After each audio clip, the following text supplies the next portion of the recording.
Hi, my name is Miss Amber, and I'm here with another live lesson for everyone today.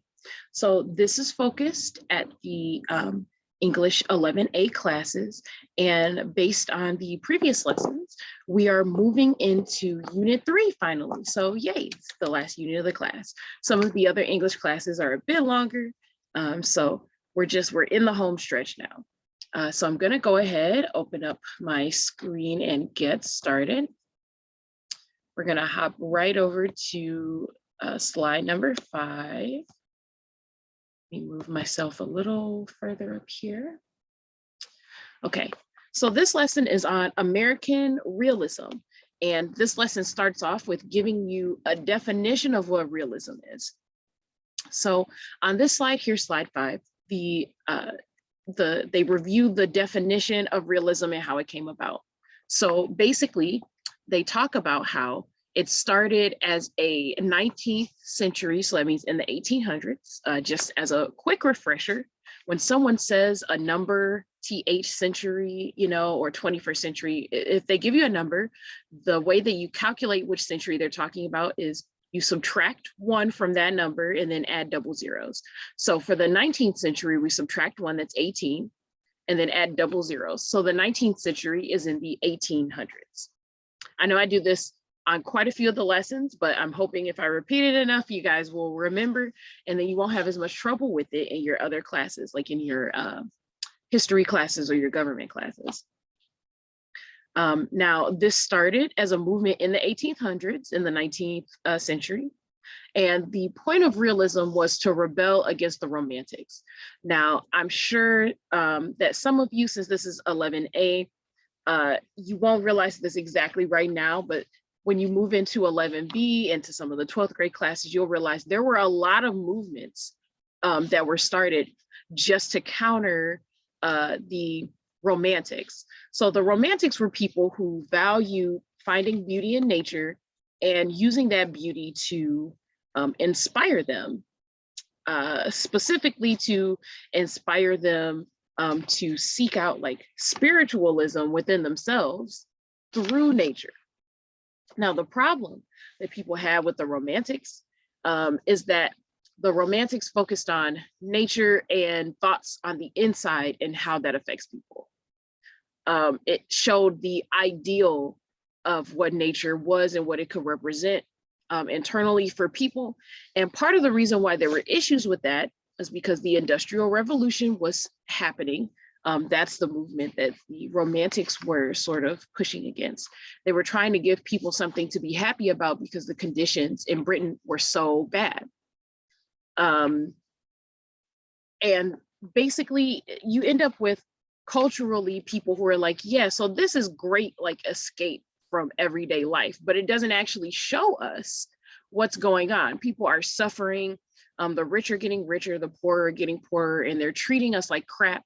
And even though romantic poetry is a nice getaway for that stuff, some people in the lower classes didn't even have time to really spend time reading as much as they wanted anyway. So it just didn't, focusing on beauty and emotions within people in terms of memories and sentiment just wasn't what some people were looking for.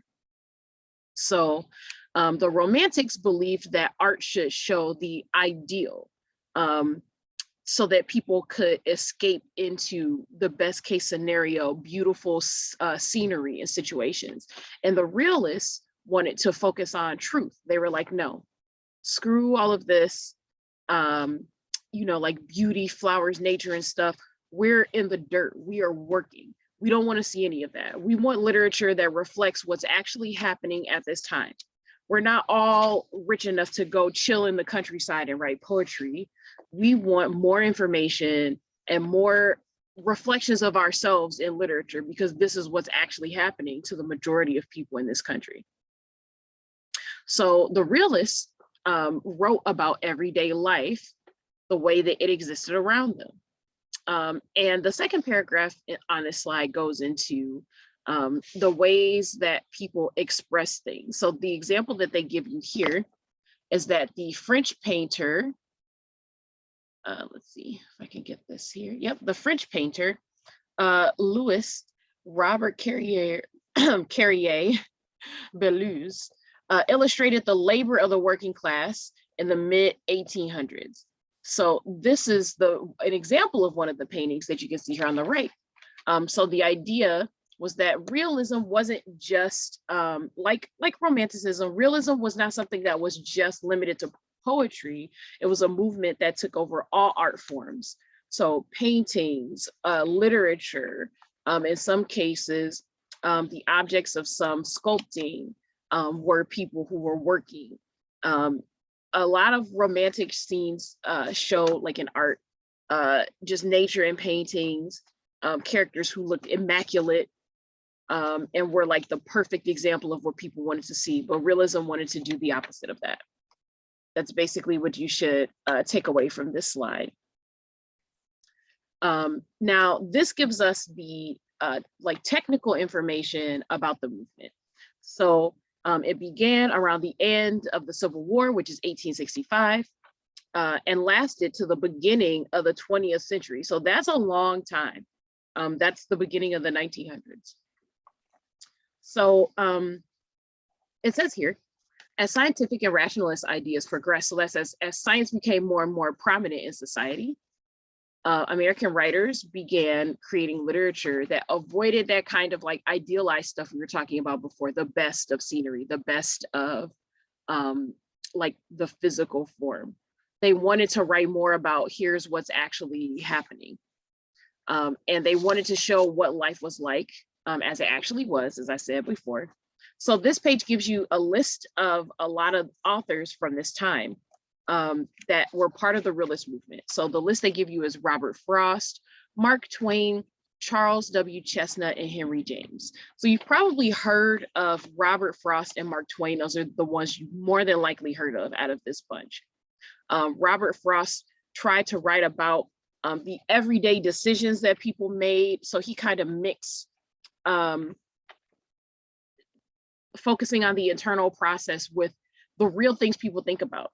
So instead of having, like some scholar sitting on the edge of a lake thinking about the big themes of life, he would write about what someone was thinking while they were walking on the way home from work, while they were passing by pieces of like wilderness or animals on their way to work or to fix something, or situations in which people actually had to work and put in effort. He tried to focus on those sort of scenes and what people thought in those moments. Mark Twain wrote a lot of different, I want to say he wrote quite a bit of like guidebooks, but he also is famous for his adventure stories with characters that kind of go places and meet a lot of different people. So he's known for being able to characterize everyday people in his literature.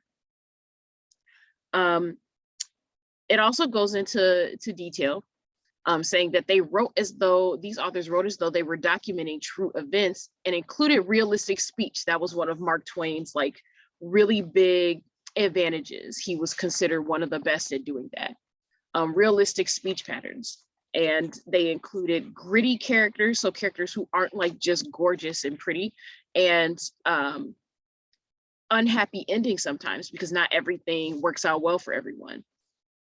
And they give you an example of this at the bottom of slide 6, The Revolt of Mother by Mary E. Wilkins. So the important thing they're giving you here is that the writing of people's wording and verbiage has the accents included in the writing. And at the time, this was something that was considered very realistic and not necessarily new, but not something that was always used. So they definitely went out of their way to show that they were portraying everyday people.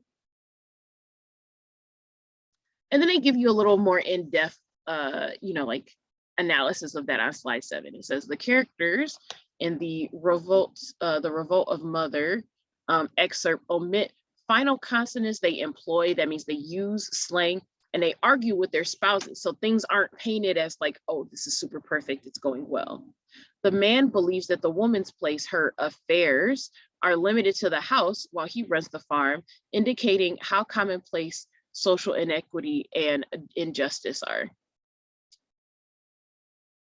So they're just letting you know these are everyday struggles that people have to deal with. So the characters are not romantic, romantic being ideal. That's what that means. Not romantic in terms of love, but romantic in terms of, like if you've ever heard the phrase, when you romanticize something, it means that you're playing it up to how it would be if it was perfect, but not everything is perfect. And the realism movement didn't just write farmers as like these sort of pure people who worked the land. They actually tried to show the attitudes of the people at the time and how they actually treated other people. The goal here and the point is that they tried to, the realist literature writers tried to focus on the everyday lives of ordinary citizens. Here, the important thing to point out is Wilkins, Twain, and other realist writers also tried to capture life with as much objectivity as possible to avoid editorializing. So they give you the definition of editorializing here, and that's important. It's definitely important to put new words in your notes. So editorializing means to put a slant on something. You don't want to put your own opinions or have your own opinions on how people should be affect text in realism, because you want to show how people are, even if they're unlikable, even if the story itself can't be tied up neatly, or even if everything doesn't run as smoothly. The point of realism is to show how people are. Let's see. And then they emphasize here at the bottom that even without editorializing, so even without putting a slant on things, realist writers were able to comment on society through their writing. They framed their comments implicitly through plot, characters, and themes, rather than directly. So I'm just going to highlight the word implicitly here because it's going to come up in lessons and some of the other courses that you're taking from this point forward. Implicit means something that's stated indirectly. It's not stated exactly. Implicitly means that the hints are inside the text. You have to read between the lines to see what someone is saying. That's what you should think of whenever you see the word implicit. It means you have to read between the lines. So by framing their stories the way they do and showing you the stories that they show you, they're hinting at what their views are while letting the characters still be themselves. So the books and stories feel real. And as a reader, you're encouraged to come to your own conclusion about the characters and how they feel and what that means. So the goal is for you to be able to see these people the way they are and to come to your own judgment about them. We don't have to like every single character. We don't have to like how every single situation resolves itself. But it's nice to not be told what to think in a book.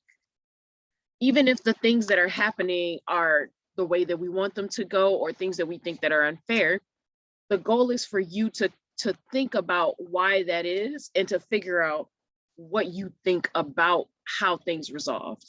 It's okay to sometimes to feel that a character is being treated unfairly by the world, because when you have a realist writer or a realist setting, it makes you think, wow, this could happen to someone in real life. How do I feel about the idea of that happening in real life? And it helps you form your own opinions by pushing you to think about it.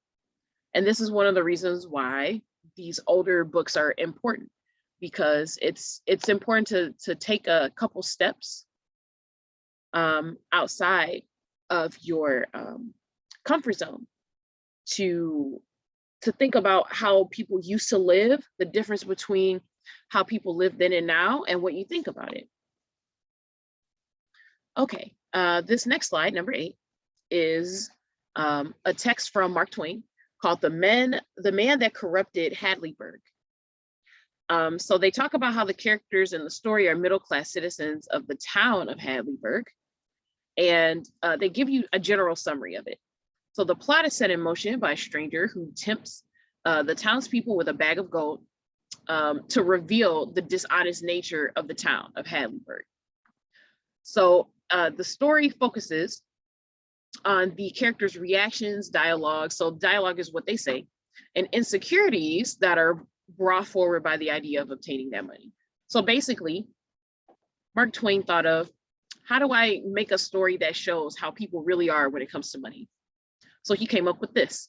Someone shows up with the opportunity for someone to win a bag of gold. And that means that everyone is going to react their best if they're good, or their worst if they're not, to the idea of getting money. So you get some characters that aren't tempted.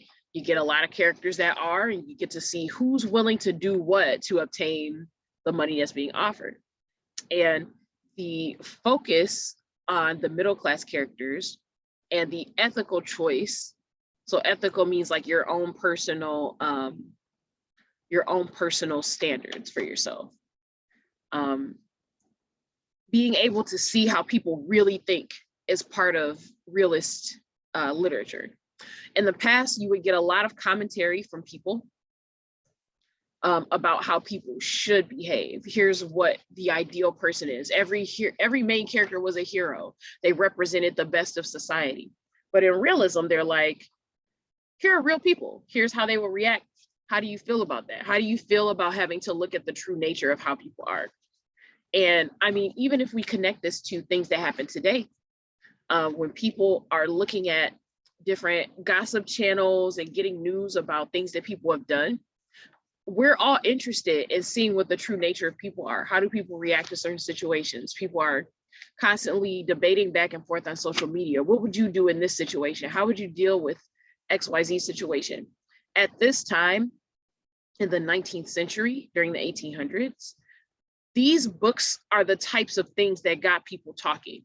So instead of gossip and reading it online about how someone treated someone, or a viral video of a couple arguing about something, or a clip from TikTok about someone who expressed an opinion and everyone's debating about it, you would have these books. So people will read these books and think, oh, wow, well, I like this about it, or I think this character should have done something else. And then people would get together and talk about it. Let's see. We're gonna skip over to, let's see. We're gonna skip over to the reading selection here. So the reading selection is for a piece by Ambrose Bierce. So we get information about him in this slide. So the most important things about him is that he grew up in Indiana, and he adopted idealism from his uncle. And by idealism here, we mean he hoped for the best for humankind. And they give you that context by telling you that his uncle was an abolitionist. So remember that this time period where realism was becoming popular was near the end of the Civil War, right? So being an abolitionist means that he was strongly against the practice of slavery. And he hoped that the country could come to terms with treating Black people as equals, and just not allowing anyone to be enslaved for any reason in this country. So that's what they mean by idealism. They give you the hint about that by telling you his uncle was a staunch abolitionist. Bierce actually fought in the Civil War, and he ended up getting a head injury and had to leave service. Those are the most important things about him. But after the war, he worked as a journalist, he became an author, and he was an editor. He also met Mark Twain, who influenced him, and studied some of Mark Twain's writings as well. But they didn't remain friends for very long. They ended up kind of becoming enemies, because Bierce wasn't as famous as Mark Twain, even though, you know, people did like his writing. Both of them were known for being humorous, and they dealt with a lot of the same subjects in terms of writing people realistically. So Bierce just kind of was upset about the fact that his books weren't as popular, even though they wrote about the same things in a similar way. And as a result of leaving the war, in the last paragraph, they talk about how he became more of a cynic towards the end of things because he was frustrated by dealing with incompetent generals. And he felt like some lives in the war were wasted because people didn't know what they were doing. And he ran a magazine after he resigned from the army and put some of his views in there and talked about the realities of war and used shock in his stories by letting people know how things work and reminding them about the unpleasant things about life. Now, before we get into the reading, they give you a couple pieces of information to work with. So they tell you that Bierce used the literary technique of flashbacks in his stories. So, I mean, if you've watched any, TV or if you see movies, you know what a flashback is. It works the same way in books. So when authors use flashbacks, it's basically when you have a character reflect on a memory or be reminded of something that happened a while ago. When authors use flashbacks, it can sometimes make it hard to keep up with what order the story is coming in. That's why in films, usually they'll make flashback scenes desaturated, so they'll suck some of the color out of it, or they'll make it just straight up black and white so that you know that this is an indicator that it's happened in the past. In books, sometimes it's a little harder because it's just written words. So the advice that they give you here is to note non-sequential events on a timeline. So like while you're reading, basically put in your notes, I think this section was a flashback because, and then you can quote something if they give you a year, if they tell you, this reminds this character of 2 weeks ago, you can list that. It says this happened 2 weeks ago, which is before where I'm reading in the story. And that sometimes is just helpful in terms of keeping things straight. And here we have the reading for An Occurrence at Owl Creek Bridge. As you all know, I don't go through the reading just because it takes a lot of time just to go through the readings and like define words and things. If you're having difficulty with the reading, please schedule a session with a tutor so that we can go through it with you. We'll also be working on having videos just for the readings, just to dedicate towards those so that you guys aren't sitting here, for like a 2-hour video on the readings. So it asks you to try to create a rough timeline as you read the story because there are flashbacks. And then they ask you a couple questions. Which perspective does Bierce use in An Occurrence at Owl Creek Bridge? And what does this technique accomplish? So if you've read through the reading selection already and you're having a rough time, you're watching this video to try to get some extra insight on it, we're going to go through the analysis and hopefully answer any questions that you may have. If you haven't read the reading yet, I will pause this video, go ahead and read it, and then meet me back here. Okay, so now we're going to go over the analysis. So the analysis for An Occurrence at Owl Creek Bridge, they start off with like a little summary of the text. So they, in case you're just not sure about what this was about, you had difficulty grasping it. This story is mostly about the execution of a Confederate soldier. His name is Peyton Farquhar. Now, in this story, usually Bierce uses third person point of view, and this story is not really any different. So remember, third person point of view is when you're using he, she. There's an outside person sort of telling the story. So it's mostly third person limited. So that also means that we really only know the thoughts and feelings of one person at a time. So it says here in sections 1 through 3, we get access to all of Peyton Farquhar's internal thoughts. So we're focused on him. He's the character we're viewing the story through. And he tells us what the sequence of events are. But in section 2, we get another character. So in this story, Farquhar is basically the person who is sent to Farquhar is the person who basically is someone has been sent to execute him. So we get to see his thoughts and feelings leading up to when he dies. So he, from his point of view, what we get to see is Farquhar's escape just before he dies. But in section 2, we get someone else's point of view. So we still only know the perspective of one person. In this one section, we don't get Farquhar's thoughts and feelings. We get someone else's. We get the soldier that comes to Farquhar's farm. And the reason why they give us this is so that the reader, us, we can get the insight for what happens to Farquhar in sections 1 and 3. So we get Farquhar's thoughts and feelings in section 1. We get to see his end in section 3.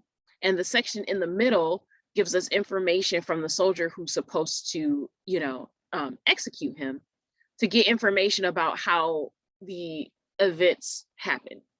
Unless we were in the head of the person who kills Farquhar, we wouldn't know how anything was set up.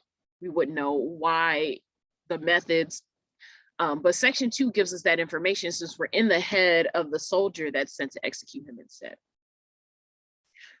It says this insight is the only information the reader has that Farquhar does not. Revealing the soldier's identity to readers gives them more information than they would have received from Farquhar's point of view or internal thoughts alone. So that's the goal of shifting back and forth here. Farquhar tells us the beginning and end of the story, but getting the soldier's point of view gives us more information about things that happen in between. Okay. And then it says the following excerpt from the story is written in a flashback to explain why Farquhar is hanged. So this flashback pretty much gives you information about Farquhar's devotion to the Confederacy. Now, the quote they give you here is the circumstances of an imperious nature. And some of you may not know what imperious means, so we're going to open up another tab here and look up imperious. I'm doing this as an example because it's very important for you guys to learn and get into the habit of looking up words you don't know. So imperious here means assuming power of authority or authority without justification. So being arrogant, saying that you have authority in a place where you don't. So it says circumstances of an imperious nature prevented him from taking service with that gallant army which had fought the disastrous campaigns ending with the fall of Corinth, and he chafed under the inglorious restraint, longing for the release of his energies, the larger life of the soldier, the opportunity and distinction. So pretty much like circumstances of an imperious nature is saying that someone up high has said that he can't serve in the army. So it says prevented him from taking service with that gallant army. So they literally mean enlisting in service to the Confederate army. So he's been told that he can't serve in the army. So he finds another way that he can help the Confederacy. So he, in the story, if you've read it, Farquhar burns the Owl Creek Bridge because it's a strategic point that will help the Confederacy by stopping the Union from being able to cross it. And this is what gets him executed because he's done this. So even though this action has already taken place, like the bridge has already been burnt, you get the flashback to figure out how and why. So Farquhar is literally being hanged from helping the Confederacy by burning the bridge because it inconveniences the Union Army up north.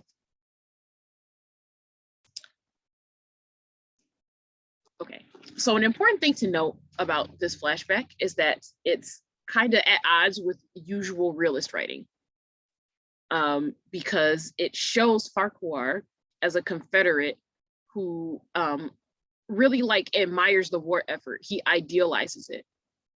And this is a view that isn't the same as the author. So like Bierce was definitely an abolitionist. He didn't agree with supporting slavery. He didn't agree with supporting the Confederacy in the Civil War. So he's writing a character that's not realistic about his views of being in the war and fighting the effort. You know, like some people think the world of serving for like a cause that they support. So he's writing a character that doesn't feel the same way as him. And that's something that fits a little better with idealism. Just because this flashback shows a character who is kind of romantic in how they view the war in the Confederacy. So usually you don't get that kind of stuff in realist writing, but the point of including it is because there are people who really do think that way. Usually realist writings focus on characters that don't think like that to sort of give you the idea of what everyday life is like. But I think you and I can both agree. We know people who kind of like build things up to be more than they are, or who get in way too deep without taking a look at how things are realistically. So that was the point of including Farquhar dreaming of being in the war and having this grand imagination about how he wished he could have participated to support the Confederacy. Things that are in this story, the harsh ending, Farquhar dies suddenly. That's an example of realism because this is a thing that really could have happened. And it shows the brutal, like the way that life and death doesn't wait for anyone. It happens very suddenly. We think maybe he's going to be fine and then he's not. And the story also, even though Farquhar idealized being able to serve in the army, the story itself doesn't describe war as a good thing. It's very realistic about what there is to dislike about war. And that by that on its own solidifies this as a realist text. Okay, that is the lesson activity. And this last section is focus on language. So this is using hyphens. We had another lesson before that focused on hyphens as well, but this is slightly different. So pretty much hyphens are punctuation marks that can change lots of things. So pretty much they're giving you a rundown of how you can use hyphens between words to change how they work. So they talk about a hyphenated compound modifier here, two related adjectives. So like adjectives are words that you use to describe something. So if you describe something as beautiful or fast or tall or short, when you're describing what something looks like, what the qualities of it, how it feels, tastes, smells, that kind of thing. Those are adjectives. So a hyphenated compound modifier, that sounds big and scary, but it's basically when you have two adjectives, so two words that describe something in front of a noun. So the noun is the thing that you're describing. So you're using two words smushed together to describe something. And they tell you what the function of these two things are. The first adjective describes the second. So you have two descriptive words. One is describing the other, and together they give you more information about the noun. So I want to give you examples of this. So the example that they give you is a stone paved wharf. Now I'm going to take a moment to look up wharf, just because it's important, again, to get you guys into the habit of looking up words you don't know. Now it says here, a wharf is a level quayside area to which a ship can be moored to load or unload. So pretty much it's a structure. If you look over here at the Wikipedia article, it's a structure on the shore of a harbor where ships can dock to load. If you want to see what one looks like, sometimes that helps. So this is a really good picture. So are these. A lot of people have seen docks, wharfs. So a dock is usually like one space for ships to park, but a wharf is a space for people to load and unload things. So you wouldn't permanently park the boat there. So when you're getting in and out of a boat, when you're moving something in and out of a boat, that's what a wharf is. It's a stretch of space where you can put your boat temporarily to load and unload things. So here they've described the wharf as stone paved, right? So stone paved here, stone is changing the word paved. So we know what a paved road is, right? It's paved over, it's covered with a material. Usually with streets, we do it with asphalt for the sake of smoothness. But this is obviously from like an older sort of book or describing an older sort of town. So the wharf is paved with stones is what that's saying. But that's a mouthful. To say the wharf is paved with stones is a completely separate sentence. So to make it shorter so that you can fit it in a sentence, you have the word wharf here because there's a slope of the wharf. And then to give you extra information about it, they tell you it's stone paved. Here, what the hyphen is doing is connecting these words together. If you're connecting words together to describe something, it tells the person who's reading that these words are related. The stone and paved are related. The paving is stone on the wharf. That's what it's telling you. And then they give you some examples at the bottom of why certain other words are not connected. So like it says, note that the words fragrant and town down here at the bottom are not hyphenated, even though they appear before the noun drunkard. So even though fragrant and town modify drunkard, fragrant does not modify town. So the issue here is that fragrant and town, so town drunkard, they're describing, fragrant and town are describing the drunkard. They're saying that the drunkard smells, that's what fragrant means, it's a fancy word for it smells strongly. And town is just saying the drunkard belongs to the town, right? But the reason why these two aren't hyphenated is because the drunkard smelling and being from the town are not related to each other. So the whole point of using the hyphen is to show you that one of the words is directly describing the other. The pavement is stone. So those words have to be connected by the hyphen. The town itself is not smelly. It's the drunkard who is. So fragrant and town are both describing the drunkard, but they're not connected to each other. Fragrant and town are not connected. So that's what you have to remember when it comes to hyphens. The hyphens connect words that are directly describing each other. Now on this next slide, they talk about other ways that hyphens are used, and these are ways that you've seen before. So the hyphens are used in fractions. So I'm sure you've seen 2/3 when you're counting. I'm sure you've seen 75. So they just give you the shortcut rules for that here. Hyphens are used in fractions, and they're also used to write the word form of numbers 21 through 99. Most people don't think to put a hyphen between 32, but there is supposed to be a hyphen in between there. And then they give you the shorthand rule. So it's just numbers 21 to 99. When you write 107, you don't put hyphens in between those because that number is larger than 99. That's the shortcut of it. And the rest of these are just questions. And that's the end of the lesson. So let me go ahead and stop sharing. Okay, so this was a relatively short lesson just about realism. There wasn't that much to it other than just to sort of understand what it is and read the examples of it. Again, as per usual, if you're having issues with understanding the reading selections, please do me a favor and just call a tutor, arrange a session, maybe have your advocate read something with you to make sure that you understand. But staff are here from ATS and MVA to help you guys out.